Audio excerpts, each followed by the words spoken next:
என் அன்பான பரலோக தந்தையே, இந்த புதிய நாளுக்காக உமக்கு நன்றி சொல்கிறேன். இன்று என் மனதில் அமைதியும் என் உள்ளத்தில் நம்பிக்கையும் நிரம்பட்டும்.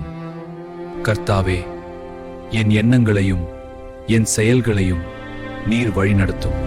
நான் பேசும் வார்த்தைகள் யாருக்கும் காயப்படுத்தாமல் ஆறுதலாக இருக்கட்டும்.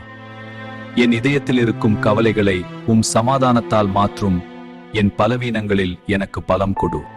இன்று நான் எடுக்கும் ஒவ்வொரு அடியிலும் நீர் என்னோடு இருக்கிறீர். அதை நான் மறக்காமல் என்னை நினைவூட்டும். என் குடும்பத்தையும் என் நண்பர்களையும் ஆசீர்வதித்து பாதுகாத்து நடத்தும். இன்று என் வாழ்க்கையில் உம்முடைய சித்தமே நடக்கட்டும்.